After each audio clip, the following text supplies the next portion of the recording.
구독으로 이 길을 함께 해주셔도 괜찮겠습니다.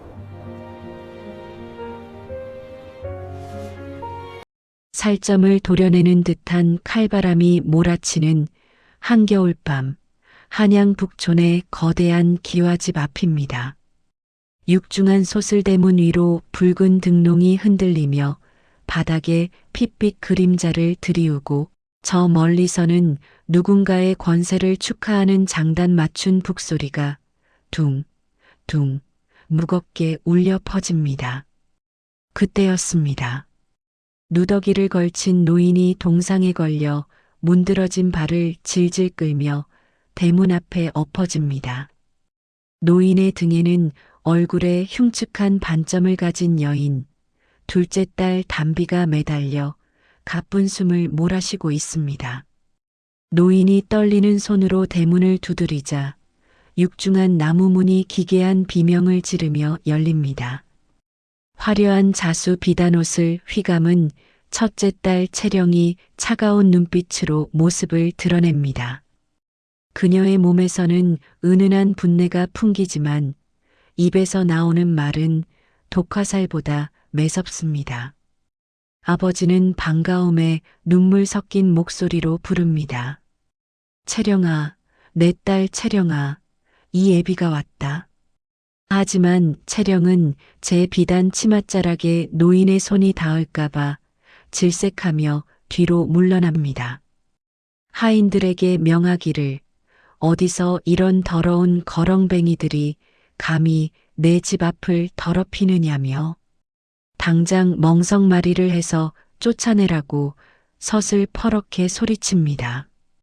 아버지는 믿기지 않는다는 듯 무너져 내립니다. 채령아, 내가 너를 어떻게 키웠는데 내 팔다리를 다 팔아 너를 이 자리에 앉혔는데 어찌 이러느냐? 채령은 싸늘한 미소를 지으며 대답합니다. 제 아버지는 가문이 몰락하던 날 이미 돌아가셨습니다. 노인장께서 사람을 잘못 보셨으니 목숨이 아깝거든 당장 사라지십시오. 쾅 하고 닫히는 대문 소리가 마치 아버님의 심장을 지지기는 소리처럼 들리고 대문 틈 사이로 흘러나오는 화려한 풍악 소리는 길바닥에 떨어진 노인의 통곡 소리를 무참히 집어삼킵니다. 시간을 거슬러 수십 년 전 충청도 깊은 골짜기의 눅눅한 오두막으로 가보겠습니다. 하늘이 뚫린 듯 장대비가 쏟아져 내리는 밤, 낡은 초가집 지붕에서는 빗물이 폭포처럼 쏟아져 방 안은 온통 비릿한 흙내음과 곰팡이 냄새로 가득합니다. 몰락한 양반 최노인은 이 지독한 가난을 끊어낼 유일한 보물로 맏딸 채령만을 애지중지 키웠습니다. 채령이 은은한 촛불 아래서 글 공부를 할 때면 아버지는 그 곁을 지키며 흐뭇해하셨지요. 하지만 그 시각 둘째 딸 담비는 폭우 속에서 진흙탕을 굴러가며 산을 오르고 있었습니다. 아궁이에 넣을 땔감이 젖으면 언니가 공부하는 방이 식을까봐 제 몸보다 큰 나무찜을 지고 산을 내려오던 담비였습니다. 담비가 온몸이 젖어 벌벌 떨며 방으로 들어오려 하면 아버지는 불호령을 내리셨습니다. 감히 어디서 흙탕물을 묻히고 들어오느냐. 내 언니 책 젖을까봐 겁나니 당장 헛간으로 가거라. 담비는 그 차가운 헛간 바닥에 누워 아버지가 채령에게 건네는 따뜻한 고기, 국물 냄새를 맡으며 배고픔을 달래야 했습니다. 아버지는 채령의 손이 거칠어질까봐 물 한 방울 묻히지 못하게 하셨지만 담비의 손은 이미 거친 농사일로 사내보다 더 투박하게 갈라져 피가 멎을 날이 없었습니다. 아버지는 담비의 얼굴에 있는 붉은 반점을 볼 때마다 혀를 차며 말씀하셨지요. 담비 너는 전생에 무슨 죄를 지어 그 모양이냐. 장차 언니가 귀한 몸이 되면 너는 그저 그림자처럼 언니 뒤치다거리나 하며 살거라. 그것이 내 운명이니라. 담비는 그 모진 말에도 그저 예, 아버님 하며 웃어 보일 뿐이었습니다. 어느덧 세월이 흘러 채령이 궁의 간택을 받아 떠나는 날이 왔습니다. 온 마을에 경사스러운 북소리가 울려 퍼지고 꽃가마가 마당 앞에 멈춰 섭니다. 최 노인은 이 날만을 기다렸다며 가문의 마지막 자부심이었던 낡은 족보와 조상, 대대로 내려오던 마지막 논마지기까지 헐값에 팔아치웠습니다. 오직 채령의 화려한 예복과 노잣돈을 마련하기 위해서였습니다. 채령은 비단 가마에 오르며 뒤도 돌아보지 않았습니다. 그때 담비가 뛰어와 언니의 가마 앞에 무언가를 놓습니다. 언니, 산에서 귀한 약초를 캐서 판 돈으로 산 노잣돈이에요. 그리고 이건 제가 밤새 엮은 집신이니 한양 가시는 길에 갈아 신으세요. 하지만 아버지는 그 투박한 집신을 발로 차 멀리 던져버리셨습니다. 귀한 분이 타시는 가마 앞에 이런 천한 물건을 두어 언니의 기운을 꺾으려느냐며 호통을 치셨지요. 담비는 뾰족한 돌길 위에서 맨발로 언니의 가마가 멀어지는 것을 바라보았습니다. 아버지는 가마가 보이지 않을 때까지 손을 흔들며 눈물을 흘리셨습니다. 이제 우리 가문도 다시 일어설 것이야. 채령이가 나를 데리러 오면 이 지긋지긋한 산골도 끝이다. 하지만 담비는 알고 있었습니다. 언니가 떠나며 남긴 마지막 눈빛은 아버지를 향한 그리움이 아니라 이 지긋지긋한 가난을 버리고 떠나는 해방감이었다는 것을 말입니다. 담비는 터진 발가락에서 흐르는 피를 닦아내며 묵묵히 아버지를 부축해 집으로 향했습니다. 채령이 떠난 지 수년이 흘렀지만 한양에서는 단 한 통의 편지도 오지 않았습니다. 그 사이 최 노인은 화병과 고된 기다림에 지쳐 결국 중풍으로 쓰러지고 말았습니다. 한쪽 몸이 돌덩이처럼 굳어버려 대소변조차 가리지 못하는 처지가 되었고 집안의 쌀독은 바닥을 드러낸 지 오래였습니다.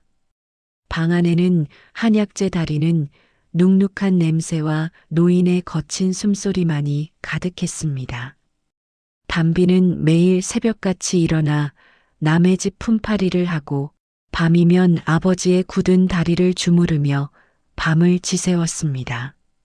하지만 아버지는 정신이 들 때마다 담비의 손을 뿌리치며 벽을 향해 소리치셨습니다. 저리 가거라.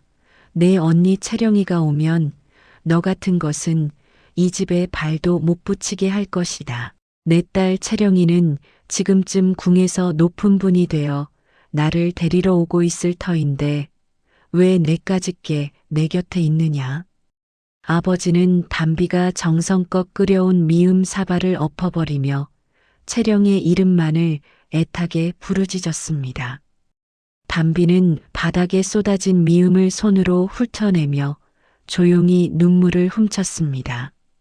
아버님, 언니도 소식이 있겠지요. 우선 기운을 차리셔야 언니를 보러 가실 것 아닙니까? 담비의 손은 약초를 캐느라 손톱 아래에 검은 흙대가 끼고 살점이 파였지만 아버지의 발을 씻길 때는 세상에서 가장 부드러운 수건이 되었습니다. 아버지는 그런 담비의 헌신을 당연하게 여기면서도 눈은 늘 한양으로 통하는 고갯마루만을 향하고 계셨습니다. 결국 아버지는 직접 한양으로 가야겠다며 억지를 부리셨습니다. 거동도 못하시는 분이 어찌 가시려느냐는 담비의 만류에도 아버지는 채령이를 봐야만 눈을 감겠다며 고집을 피우셨지요. 담비는 결국 자신의 유일한 재산이었던 무명운 몇 벌을 팔아 낡은 지게를 고쳤습니다. 그리고 그 위에 아버지를 정성껏 모셨습니다. 담비의 가녀린 어깨 위로 아버지의 육중한 무게가 실리고 지게 작대기가 땅을 짚을 때마다 끙 하는 무거운 신음이 터져 나옵니다. 한양으로 향하는 길은 멀고도 험했습니다. 갑작스럽게 쏟아지는 폭설의 길은 사라지고 담비의 집시는 이미 닳아 없어져 맨발이 눈 속에 박혔습니다. 발바닥이 얼어터져 눈 위에 붉은 핏자국이 점점이 박히지만 담비는 아버지가 추우실까봐 제 저고리를 벗어 아버지의 등을 덮어드렸습니다. 아버지는 지게 위에서 떨리는 목소리로 말씀하셨지요. 담비야, 너는 힘들지 않으냐? 어서 한양에 가서 채령이를 만나면 너도 이 고생 끝이다. 하지만 담비는 대답 대신 거친 숨만을 몰아쉬었습니다. 보름을 밤낮 없이 걸어 드디어 한양 도성 성벽이 보일 때 담비는 길가에 주저앉아 피 섞인 기침을 토해냈습니다. 아버님, 다 왔습니다. 저기만 넘으면 언니가 있는 곳입니다. 아버지는 기뻐하며 지게 위에서 몸을 들썩였지만 담비의 눈에는 슬픈 예감이 서렸습니다. 과연 저 높은 대궐 같은 집문이 이 초라한 부녀를 향해 열릴 것인지 아니면 더 잔인한 운명이 기다리고 있을지 찬 바람만이 대답하듯 윙윙 소리를 내며 불어오고 있었습니다. 한양 북촌의 거대한 소슬대문 앞에 털썩 주저앉은 최 노인의 눈앞에 믿을 수 없는 광경이 펼쳐집니다. 대문 안쪽 마당에서는 흥겨운 가야금 소리가 울려 퍼지고 귀한 손님들의 웃음소리가 담장을 넘습니다. 드디어 비단 치맛자락을 휘날리며 나타난 첫째. 딸 채령은 눈부시게 아름답지만 그 눈빛만은 굶주린 늑대보다 날카롭습니다. 아버지는 바들바들 떨리는 손으로 채령의 신발 끝이라도 잡으려 애를 쓰며 절규합니다. 채령아, 내 딸 채령아, 이 애비가 왔다. 내가 어찌 한 번을 찾지 않느냐. 내가 너를 위해 논밭을 다 팔고 이 동생의 청춘까지 다 바쳤는데 어찌 이러느냐. 아버님의 목소리는 갈라진 논바닥처럼 처절하게 찢어집니다. 하지만 채령은 코를 막으며 하인들에게 매몰차게 소리칩니다. 당장 이 거렁뱅이들을 끌어내지 않고 무엇 하느냐. 내 아버지는 진작에 돌아가셨으니 어디서 감히 망령난 노인이 내 집 앞에서 행패를 부린단 말이냐. 채령의 매정한 말 한마디가 날카로운 비수처럼 아버님의 가슴에 박힙니다. 담비는 쓰러지는 아버님을 붙들며 채령을 향해 울부짖습니다. 언니, 어찌 사람이 이럴 수 있어요. 아버님이 언니 하나 보겠다고 그 먼 길을 기어오셨는데 어찌 짐승보다 못한 짓을 하세요. 하지만 돌아오는 것은 하인들의 몽둥이질과 대문이 쾅 하고 닫히는 육중한 소리뿐이었습니다. 닫힌 대문 너머로 다시 들려오는 풍악 소리는 마치 죽어가는 이들의 영혼을 비웃는 듯 기괴하게 들려옵니다. 아버님을 다시 지게에 얹고 도성을 빠져나오는 담비의 발걸음은 납덩이를 매단 듯 무겁습니다. 아버님은 지게 위에서 넋이 나간 사람처럼 허공만을 바라보며 아무 말이 없습니다. 하늘에서는 다시 한방눈이 쏟아져 내리고 산천은 온통 하얀 수의를 입은 듯 고요합니다. 담비의 동상 걸린 발에서 흐르는 피가 하얀 눈 위에 점점이 박히며 길을 만듭니다. 아버님은 한참 만에 담비의 젖은 등을 손으로 어루만지며 흐느끼기 시작하십니다.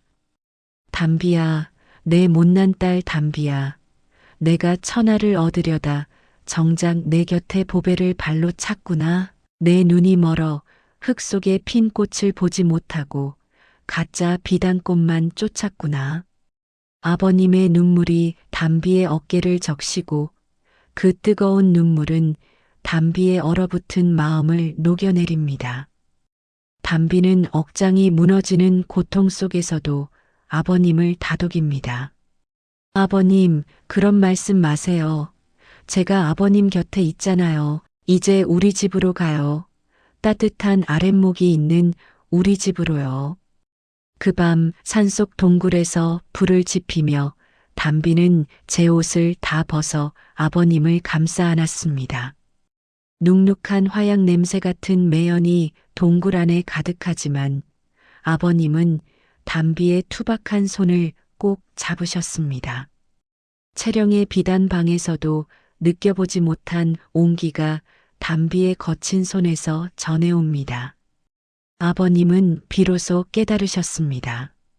세상을 다 가진 듯 했던 채령은 아버님을 버렸으나 아무것도 가지지 못한 담비는 아버님의 전부를 지키고 있었다는 사실을 말입니다. 천신만고 끝에 고향 오두막에 도착했을 때 집안은 여전히 가난하고 눅눅한 냄새가 났지만 아버님에게는 그곳이 세상 어느 궁궐보다 평온했습니다. 담비는 아픈 몸을 이끌고 부엌으로 나가 마지막 남은 도토리를 갈아죽을 끓였습니다. 보글보글 죽 끓는 소리가 정겹게 들리고 아궁이의 장작불은 춤을 추듯 타오릅니다. 담비는 정성껏 죽 한 그릇을 떠서 아버님의 입가에 가져다 댔습니다. 아버님, 많이 뜨거우니 제가 후후 불어드릴게요. 어서 기운 차리셔야지요. 아버님은 죽 한 모금을 삼키며 눈물을 줄줄 흘리셨습니다. 평생 채령에게는 고기 반찬만 먹이고 담비에게는 누룽지만 주었던 지난 날이 가슴을 후벼 파는 고통으로 돌아왔습니다.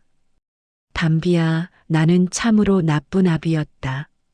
너를 평생 종처럼 부리고 구박만 했는데 어찌 너는 이 못난 애비를 끝까지 지키느냐. 아버님의 사죄에 담비는 아버님의 무릎에 머리를 묻고 아이처럼 울었습니다. 담비는 아버님께 말씀드렸습니다. 아버님, 언니는 땅도 가지고 권세도 가졌지만 저는 아버님을 가졌으니 제가 세상에서 가장 큰 부자입니다. 아버님만 제 곁에 계시면 저는 아무것도 부럽지 않아요. 아버님은 그제야 환하게 웃으셨습니다. 그 웃음은 평생 가문의 부활만을 꿈꾸던 욕망의 얼굴이 아니라 자식의 진심을 마주한 한 인간의 가장 아름다운 얼굴이었습니다. 방 안에는 따뜻한 온기가 가득 차고 창밖에 매서운 바람 소리조차 자장가처럼 부드럽게 들려왔습니다. 아버님은 그로부터 며칠 후 늦봄의 햇살이 창가에 머물던 날 조용히 눈을 감으셨습니다. 담비의 손을 꼭 잡은 채 마치 단잠에 든 아이처럼 평화로운 모습이었습니다. 담비는 아버님이 좋아하시던 상꽃을 가득 꺾어와 방 안을 장식하고 아버님의 마지막 길을 정성껏 모셨습니다. 마을 사람들은 담비의 효심에 감동하며 함께 울었습니다. 참으로 기구한 인생이었으나 마지막만큼은 세상 누구보다 복된 죽음이었다며 말이지요. 그 무렵 한양에서는 큰 병고가 일어났습니다. 권세에 눈이 멀어 온갖 부정부패를 일삼던 채령의 가문이 권력 다툼에서 패해 순식간에 몰락하고 만 것입니다. 채령은 화려한 비단옷을 뺏기고 죄수들이 입는 거친 삼배옷으로 갈아입게 되었습니다. 그녀의 목에는 무거운 칼이 씌워졌고 손발은 쇠사슬로 묶여 짤랑거리는 기괴한 소리를 냈습니다. 한때 천하를 호령하던 그녀의 분내는 사라지고 이제는 오물 냄새와 피비린내만이 그녀를 감쌌습니다. 유배지로 향하는 길, 채령은 초라한 행색으로 고향 마을을 지나게 되었습니다. 그녀의 눈앞에 믿을 수 없는 풍경이 보였습니다. 아버님의 산소 옆 작은 집에서 담비가 마을 아이들에게 글을 가르치고 있었던 것입니다. 담비의 얼굴에 있던 붉은 반점은 이제 더 이상 흉측한 낙인이 아니라 인자한 스승의 표식처럼 빛나고 있었습니다.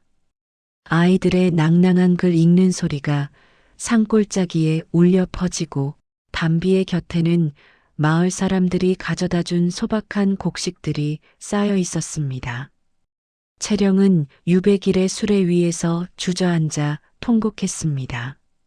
아버지를 버리고 얻은 권세는 아침 이슬처럼 사라졌지만 아버지를 지켰던 담비의 삶은 저토록 단단하고 아름답게 피어났음을 깨달은 것입니다. 하지만 이미 늦었습니다. 채령이 울부짖으며 담비의 이름을 불렀으나 돌아오는 것은 싸늘한 산울림뿐이었습니다. 인과응보의 엄중한 법도가 그녀의 남은 생을 어둠 속으로 밀어넣고 있었습니다. 담비는 석양을 바라보며 아버님의 산소에 술 한 잔을 올립니다. 아버님, 오늘은 날씨가 참 좋습니다. 언니도 어디에선가 이 노을을 보고 있겠지요. 저는 아버님과 함께했던 마지막 그 시간들이 제 평생의 보물입니다. 담비의 목소리는 산바람을 타고 멀리 퍼져나갑니다. 이제 담비는 더 이상 못생기고 불행한 딸이 아닙니다. 그녀는 이 세상에서 가장 귀한 효심을 품은 가장 부유한 여인이었습니다. 이 이야기는 우리에게 묻습니다. 여러분의 가슴 속에는 어떤 보물이 들어 있습니까? 눈에 보이는 땅과 돈, 그리고 화려한 명예입니까? 아니면 비바람 속에서도 끝까지 내 곁을 지켜주는 소박한 진심입니까? 진정한 부귀영화란 멀리 있는 것이 아닙니다. 바로 내 곁에 있는 사람의 손을 따뜻하게 잡아주는 그 마음 속에 있음을 담비의 붉은 반점이 우리에게 말해주고 있습니다. 노을빛 아래 두 손을 모은 담비의 모습이 성화처럼 빛나며 막을 내립니다.